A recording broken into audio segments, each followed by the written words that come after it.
Sup folks, King of the Dead here, and it's about that time again. Pride Month 2022 is here, and that means it's time once again to give my props to the bros and the rainbows. Today, let's break down, same as last year, 10 more of my all-time favorite LGBT cartoon characters. Let's go.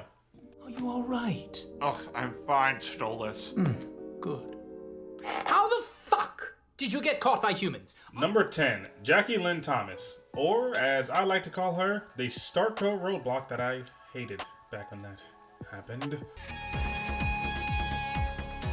I didn't mean to hurt you. You didn't have a clue. So you went out. Jackie was Marco's first love interest until she realized why she was so attracted to a boy who oh so loves putting on drag.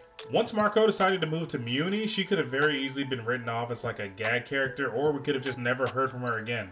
But the writers decided to bring her back not only for lesbian representation, but to give Marco the proper closure he needed to move on and eventually give it star. That level of emotional maturity is something we can all get behind, trust me. That's why she kicks off the list at number 10. Now she's a special girl, Marco. Make sure you don't mess that one up. Stay amazing. Au revoir. Bye. Number 9, Shiro.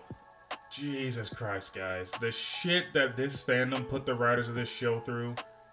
I got in this fandom late, so I wasn't here for the heat of it. All I ever heard was just ghost whispers here and there. When more and more I read, I just... fuck. I mean, mission accomplished at the end of the day. One of the coolest characters in the whole franchise, and honestly my favorite got confirmed queer, so cheers to that. But I'll be real, I caught secondhand embarrassment for how toxic the Voltron fans got, so... ugh. Space Jason Todd gets in at number 9.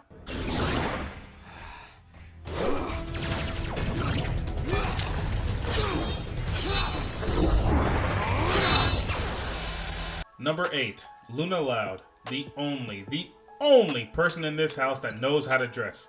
Luna is one of the roughly 53 of Lincoln's sisters and is the real world version of Marceline. You will never see this girl without her guitar. That is, unless she's got her attention on Sam, her girlfriend, the embodiment of basic rock girl. Oh, aren't they cute? I don't know, brah. Those beaks look pretty sharp. All done. 1 dozen eggs. I mean, I get it. I'm looking too far into it. I'm just, come on, people. She looks like she only listens to Avril Lavigne. She definitely calls herself punk rock when that's... ugh. Whatever, I said what I said. Luna is easily the most chill of her sisters and becomes Lincoln's voice of reason more often than any of them, probably combined. And that's why she and her pumpkin spice girlfriend get 8th place. Okay, I'm tasting kale, wheatgrass, dandelions, nutritional yeast, and fish oil. Number 7, Aquaman. I call him Aquaman because the last time I tried to pronounce his real name, I said it wrong and all of my furniture started floating. And hell, he's earned the title. Aquatop is one of the main characters of Young Justice and has been around since before the writers started butchering this massacre. Took a few seasons, but he was eventually put in a relationship with his fishy boyfriend. Him being bisexual, it was either him or Tula, and one ended up dying, so move your feet, lose your seat, girlfriend. Aquaman is easily one of my top 3 favorite characters in the franchise, and I'll be real with you, he's just about the only one with interesting character arcs, one of like maybe 3. And his powers are cooler than any of them, so for that, Fishman 2 the sequel gets 7th place. Fine. You can take me down. Or you can save everyone from this bomb. I am told the yield is quite impressive. You have 2 minutes. Number 6, Rachel Bighead. Look people, I'm not hating on the transgender representation in media. I recommend we get more of it. All I'm saying is, did the revival of Rocko's Modern Life have to be centered entirely around Rachel? Like that's the only reason we're here? I like Rachel. She had a really good character arc with her father Ed, having to come to terms with the fact that he had a daughter and not a son. What goes on here? Where's my son? I'm not your son, I'm your daughter. And I'm finally happy. But I just wanted more from the special, so to speak. Especially since it looks like that's it. We're probably not gonna get any more. That was literally it. I would prefer they give us like a whole season and gave Rachel the first few episodes and then made her a returning character. I love this show growing up, so I just wanted, like, how do I put it, like, I wanted more of a full course meal and not just the main dish, if I'm making any sense here. Nevertheless, Rachel Bighead comes in at number 6. So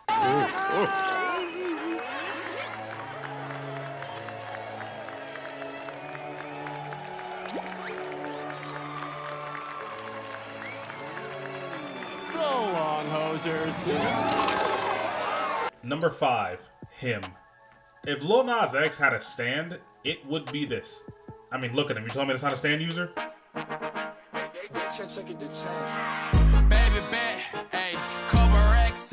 Him is what we assume to be the actual devil of this verse, like literal Satan. And despite being Satan, he is not immune to these hands.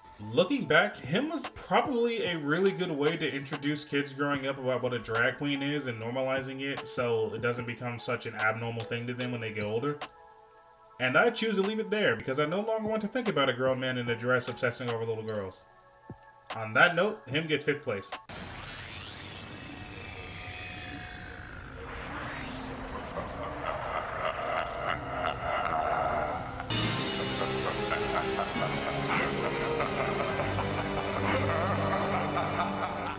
Number 4, Garnet. Last go round we did Pearl, now it's time to give it to the walking lesbian relationship.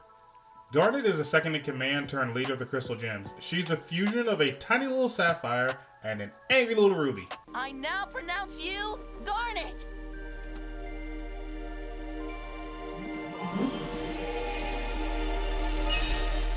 Yeah, I'll be real with you, I don't get it either. How does this take this and you mix it all up into a pot and you get this? While Garnet does have her flaws as a character, she's Steven's #1 source of guidance and direction in the world. And also, she'd be slugging the fuck out of some space monsters with straight knuckles. If you don't think that's the tightest shit, fuck off my page. That's why Nicki Minarshmallow gets 4th place. Come on out. You know I can sense you. Steven Bomb! Whoa! I got you. You got me. And now you're blind. Tiny hands. My only weakness. Number 3, King Stolas. Vizzypop just loves making my job harder. Cause your boy was struggling to decide which of their characters to choose. It came down to Stolas or Moxie. And I'm sorry, Mox, I love you, buddy, but Stolas just knows how to dress, goddammit. Wow. That's a bit overkill, don't you think? Well, I... Bird Box is the King of Wrath of Hell. King of Wrath of Hell. Whatever, I'm leaving it in. And Lover of Blitz, our main character. There are roughly 100 reasons Stolas deserves a spot in the top 3. He has terrifying but cool powers, he's a literal king, he does not know how to dress poorly, and above all else, you just gotta love a guy who's not afraid to, let's call it, express his emotions. What? Why, hello, my big dick Blitzy. What? Fuck? Dad! Language, everyone. Past his LGBT representation, Stolas has a hardcore side to him that only comes out when someone he loves is threatened, like his daughter Octavia or Blitz, and you gotta assume the other ones. You just gotta assume if Blitz loves him and he loves Blitz, gotta be something there, you know what I'm saying? In conclusion, the fact that he can switch from this to this in the drop of a hat is why King Stolas gets the bronze medal. That's a mood, Gabriella. Silver medal, SpongeBobsquarepants. God, the amount of people that have already clicked off this video. Look, let me explain, wait. Wait one goddamn minute! Admittedly, I don't entirely know if it's been confirmed yet, but the signs are there, people. Exhibit A. Bye, Squidward. Bye, Mr. Krabs. Bye, Squidward. You said bye, Squidward, twice. I like Squidward. Exhibit B. It couldn't have been me, Squidward. I have an alibi. I was at Grandma's house all day, and I have the kissy marks to prove it. See? There's room for one more. And finally, Exhibit C. I've always dreamed one day I'd board a bus and see you driving it. Why am I in that dream? Oh, Squidward, you're in all my dreams. In all honesty, SpongeBob isn't a character that really needs a love interest or really to be in a romantic relationship at all. Like, he doesn't even need to go on a date episode. But the writers have been dropping hints for well over a decade now. If not gay, Yellow Bob is 100% bisexual. Oh god. That is easily one of the weirdest sentences I've ever said. Have you ever just felt a sentence coming out and it just, ugh. Spawn, just take your silver medal and go. Good night, my little angel. It has reached that time again, people. The honorable mentions lightning round. Here we have a list of the tunes that didn't make the top 10. Might be because they weren't confirmed, might be because I forgot them entirely, might be because they're not technically a cartoon, might even be because I fucking hate who they're shipped with. Looking at you, Yang! Anyway, let's get it started. Randy Watson. For being the perfect recipe of everything I hate, I really like this guy. Ursula. Fun fact, her entire character design for the Disney movie was inspired by drag queens, and that is what we call a technicality. We count it. Let's go. We take those. Ted Chavez. Again, hate this trope in real life, but love the character in cartoon form. Harold and Howard McBride. That's right. Both of them. Angel Dust. You only get one, Vizzy, damn it. You only get one. Bruce Wayne, apparently.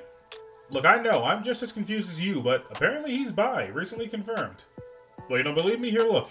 Here's a new boyfriend for proof. Loki. Specifically from What If. Gotta love those technicalities. Also, let's be real here. This is just the best Loki has ever looked. Scratch that. Besides Sylvie, this is the best that Loki has ever looked. Queen Natosa. I need not a reason. Simply look upon her. Peppermint Butler. You should have given him to me. EJ and Sue. That's right. Both of them. Moxie. You only get one, damn it! Yang Xiaolong.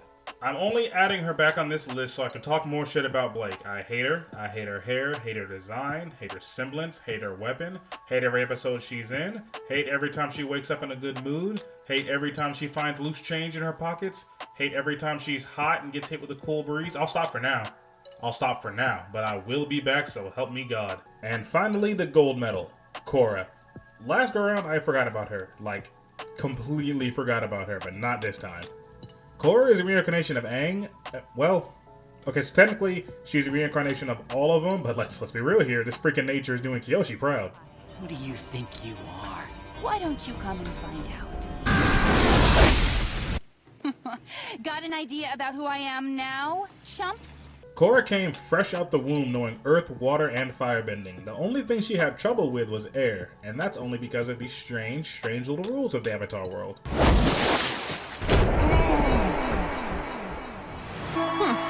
Chump. You know, I should probably mention that she's also got a girlfriend, because, I mean, I guess that's important.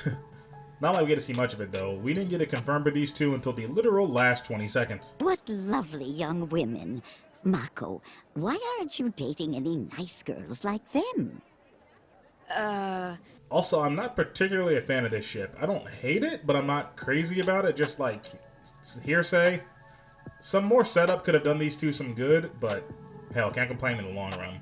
Korra is tough, fearsome, caring, resourceful, and unapologetically a lesbian. I don't really have much of a choice than to give her this year's gold medal. Cation.